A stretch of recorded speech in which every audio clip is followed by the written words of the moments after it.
Hello everyone, welcome to my channel. I hope everyone is having a wonderful day. Before starting the video, please go ahead and hit the subscribe button and give this video a like up. It's been many moons since Lauren and Sheila's heyday.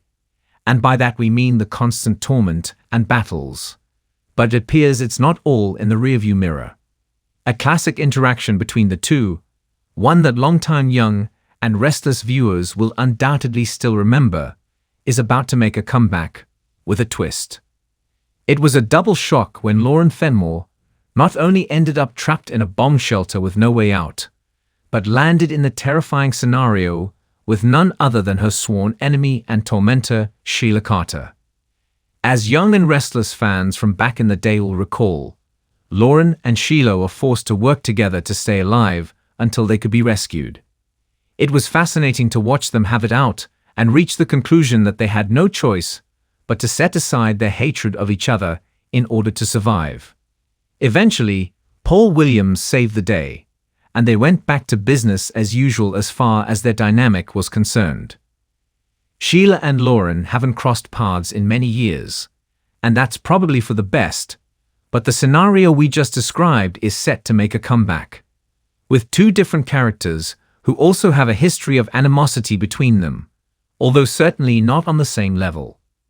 Young and Restless viewers who have been following along know that Phyllis went radio silent in a recent episode, which most would agree is uncharacteristic. Daniel and Summer grew concerned when she failed to respond to their calls and texts and didn't show up for a breakfast she planned with them, and alerted Chance. Thanks to the previews and Josh Griffith teasing Phyllis and Sharon landing in a life-or-death situation, we know that it will be revealed that Sharon also went MIA at the same time. We had already guessed at Phyllis' fate, given that Iron Ward is presumed dead, but actually on the loose. But now it appears the former cult leader may have gotten his claws into the woman he targeted in the first place in a twisted attempt to reconnect with her daughter Maria. In the process, Phyllis' daughter-in-law was murdered, and a drugged Sharon framed her rival's son, Daniel, for the crime. Suffice it to say that the redhead, although making an effort to move on, hasn't forgiven the blonde. Not by a long shot. So if Phyllis and Sharon have both been kidnapped by Iron, we're about to get a variation on the old Lauren/Sheila in the bomb shelter scenes, where the trapped rivals will have plenty of time to say what they need to say, given they will be each other's captive audience. Eventually, they'll come to the realization that they need to depend on one another to survive and or escape, and will begin to cooperate, which should lead to the pair reaching an understanding of some sort ahead of the inevitable rescue. As for who will save Sharon and Phyllis, we'd be shocked if it wasn't Nick leading the charge, with an assist from Chance and Victor's team, as we'd expect the mustache will be alerted to the fact that Iron didn't die just in time for all of them to put the pieces together. We fully expect Sharon to survive, as Lauren and Sheila did, but there's going to be a lot of drama with the two of them locked in a confined space together beforehand.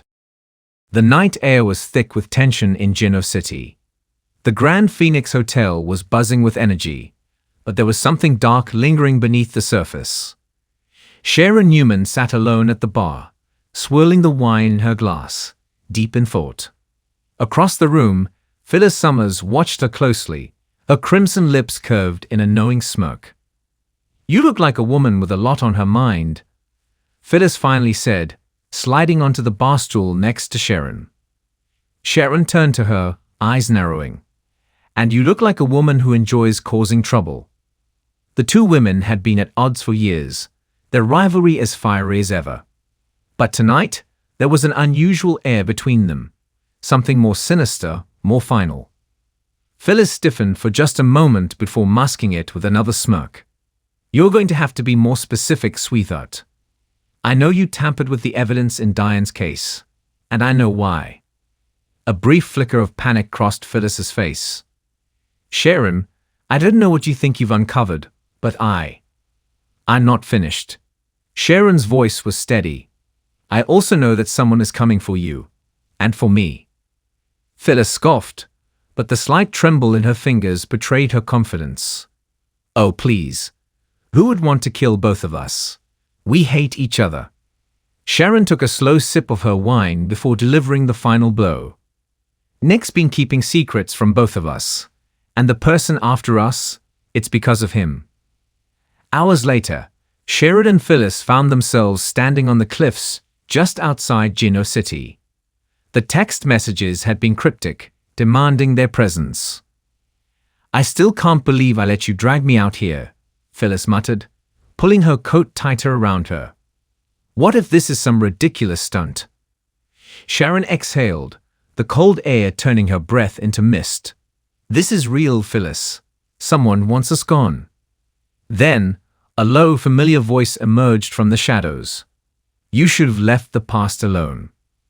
A masked figure stepped forward, holding something in their hand. A gun. Sharon's heart pounded in her chest. The voice, it was eerily familiar.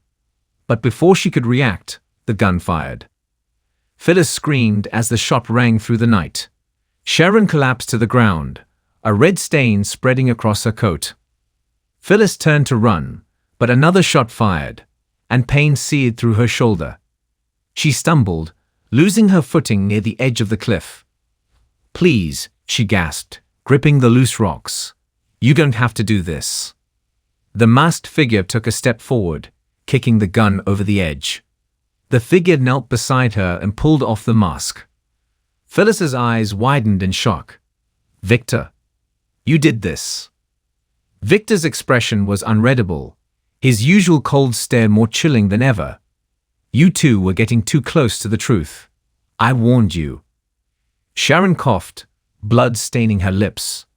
"You framed Nick for murder, didn't you?" Victor didn't deny it. Instead, he whispered, "Goodbye, ladies," and with a single shove, sent Phyllis tumbling over the edge. Sharon tried to move, but her vision was fading fast. Victor stood over her, a rare flicker of regret passing through his eyes. The next morning, Gino City was in shock. Reports flooded in. Sharon Newman and Phyllis Summers, dead. Nick Newman was devastated. He refused to believe it. But there were bodies, wrecked beyond recognition from the fall.